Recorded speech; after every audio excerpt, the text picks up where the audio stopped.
What's up, everybody? Morey Croson here from the Performance Lab of California, and we have another new breakdown for you today, and it's going to be on maximizing your throwing power. The more that we're going through these breakdowns, the more that I'm trying to be able to specifically attack the needs of the audience, and I think that improving throwing power is consistently something that you guys want to know more about, and so that's what I'm going to continue to give you more information to better set yourself up to improving this skill set. So right away, I'm going to get into it. And what we're going to do here is we're going to go over three in my opinion, some of the best throwers.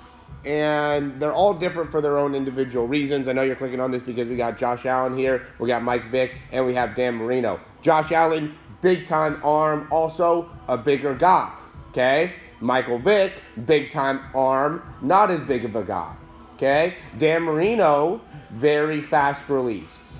Okay, so those are three guys that had very strong arms, right? All of them had big arms, but all of them had differences. And so we want to go into what are those differences and what are their similarities as well. Okay, so we'll start off with Josh Allen just because this video is a little bit longer overall, the video that I actually got the tape on. So what I noticed with Josh Allen here, and really this one thing that ends up being a similarity for all of them is that first they get movement going, and the reason I draw that line is because it's not just that way, it's going this way and then around to that side as well. So going forward and through is where the movement goes in the lower body, and that happens first, and then secondly they get transition through the mid part of their body, and then third going through the arm. So let's go and watch here first. Look at how he drives off that leg, and notice how he starts driving and turning almost right before that front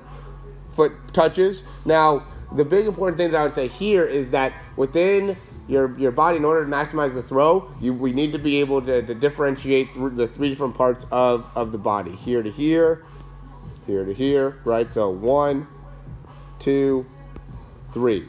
Okay, and we should be able to move in those three areas separately. So first we're seeing the lower body move, and now we're seeing the second part of the body move, and then we're seeing the last part of the body move as they're coming through. And then the last time, the last one could be here where you're finishing through with the arm and the wrist. So that is, really the main point of the game here. Overall, what I would say what all of their similarities are is this: they all are able to differentiate the different segments of their body very, very well. Now, going into what Josh Allen does, Josh Allen is a bigger guy, so you can see that he starts pretty tall, then he goes in and he really gets a lot of force going down, hitches into it.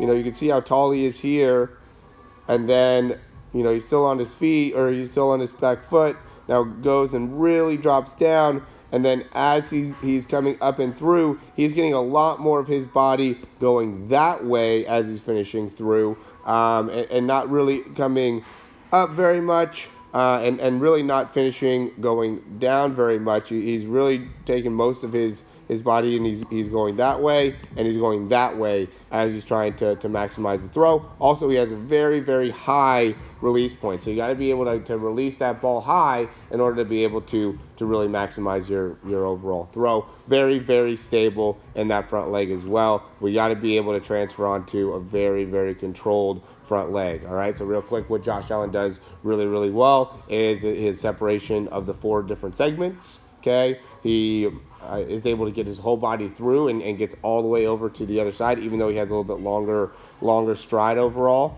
Okay, he still is able to get his body all the way through. He's very stable within that front leg, and he overall releases it at a very high position, has a high release point within his throw.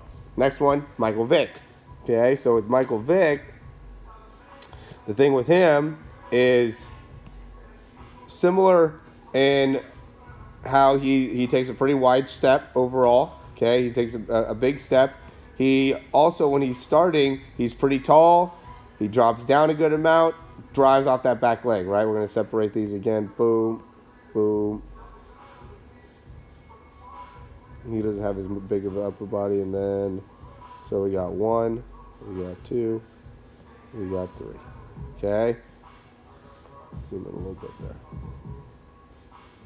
Okay, boom. So notice how first gets the lower body going, then he gets the mid part of the body, then the upper body comes through, and he's a lot faster in the whole transition. Look at how fast he's able to get. So he pushes off that lower body. Right after he gets that lower body going, he's not as tall, so he's not as big. He doesn't have as big of levers that he has to move. Then he gets the second part of his body coming through, and then fires through with the third part. And one of the things too that Josh Allen does as well is they got a lot of extension here, right? Look at how far he's able, or how much he's able to really drive that elbow through, drive that elbow forward, right? That elbow position, but then that ball is still pretty far back behind him. This is a rare thing to be able to do. A lot of times, as we see people start to bring their elbows through, that ball is already coming up and forward. Okay, so he has a lot of range of motion within that shoulder. Josh Allen's actually similar in this way with the external rotation. It's a big thing that I talk about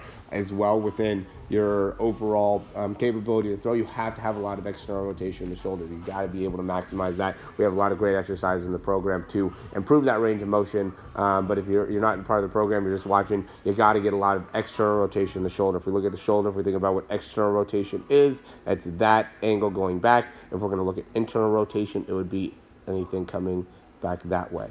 Okay, so if we look at a straight arm, if your hand is going back from there, now that's going to be external rotation.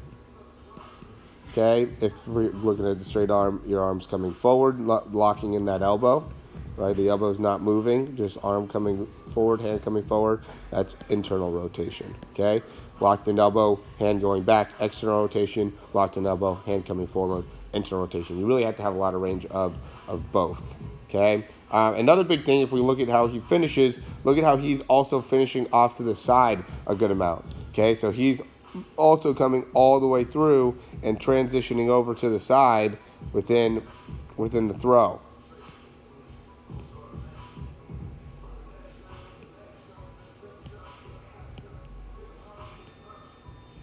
Right, he gets his whole body all the way up and through. Very, very stable overall front leg, and as he's finishing off to the side. Now, he does have a guy coming at him right now, so he might be trying to go over the side because of that, but either way, he gets his body all the way up and through as he finishes. Okay, so how can we maximize throwing power? We maximize throwing power by getting different segments of the body and being able to maximize those different segments, driving off of the legs and creating rotation within the hips. Then from there, being able to get separation between our upper body and our lower body and start to move the mid part of the body next through the entire process, and then follow through with that upper body. And so really getting that range within the spine is going to be crucial in order to maximize your throw and have a lot of performance, a lot of overall success there. Okay, last one's Marino. This one is not an overall, it's hard to get great footage here, but he's just able to get rid of the ball so quickly. So what does he do? He loads, and he gets a lot of, look at his upward movement as he's coming through the throw. So he's driving hard off of the ground, and he's also creating a lot of external rotation again in that hip. So he's really moving his hips over to the side, and he's transferring his weight over to the side a good amount. Excuse me there. Hopefully. Sorry about that. So he goes through large amounts of external rotation in the hips, large amount of overall movement in the spine, and then from there is able to get on top of the ball and really finish through. And what I liked about this is notice that front arm, okay? With that front arm, he really pulls back hard with that shoulder. He really locks that front arm into place. And so when he's finishing, his spine is almost that way more so than that way, right? A lot of times when we end up finishing, our shoulders are square, but he's actually all the way turned. So he's got his shoulders all the way turned around as he's creating force because of how much he's overall rotating within the spine. So, being able to really connect to that and understand that is going to be crucial. Guys, there's a lot of ways that you can improve within your overall throwing motion here. Okay, there's a few different ways that you can create more power. There's really a lot of different ways that you can create more power. I can almost guarantee, I'm going to really real quick, I'm going to actually open up a note here. I can almost guarantee that there's not very many guys that have the ability to create the same separation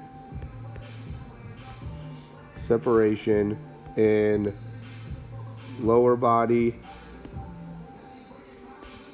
trunk, upper body, and wrist. Okay, that's big. Next one is stable front leg. These are like checklists for you. Okay. Next one is finish all the way through. Next one is high finish or high release, sorry. High release. Or top to bottom release. Next one is hard pull back with front shoulder. Okay. Last one is large amount of external rotation in shoulder. Really, it's external and internal rotation. So really good shoulder range of motion. All right, screenshot that, guys, because these are the 6 checkpoints that are crucial in order for you to be able to maximize your overall deep ball. This is for deep ball. Oh, I can't write it at the top here. Deep ball. Okay, this is how you get your deep ball better. These 6 things. All right, if you guys want to know more information, there's a couple new things that we're doing within our programs. We're going to be doing individual breakdowns now, so if you don't want to commit to as long of a program, I want to be able to still help you guys out. You guys got to be able to utilize us as a service. There's so many people that watch us and want to participate in everything, but don't actually take action, and I believe that we can actually help you. We can serve you. We can make it so you improve as an athlete. You know, help us help you, and if there's something that you think that we can do, let us know, and we can try to work around it to make it so you know, we can provide more value. But yeah, check out our online program if you're new to this channel, and also check out some of the other things that we're doing online. We have different speed stuff as well. We have different online programs. We want to be able to help you. I'm building on another shoulder program too. Look, I'm trying to help, guys. I'm trying to help. Let me know what I can do in order to help. I appreciate you guys watching this video though, and looking forward to talking to you soon. Video. I hope you really enjoyed it, and if you did, you can subscribe down below, and that way you can get updates on any of the new videos that we get. Also, if you want to, you can check out some of our other breakdowns for speed and throwing. We have exercises, also jumping mechanics videos, a lot of great stuff within our channel. Hope you enjoy.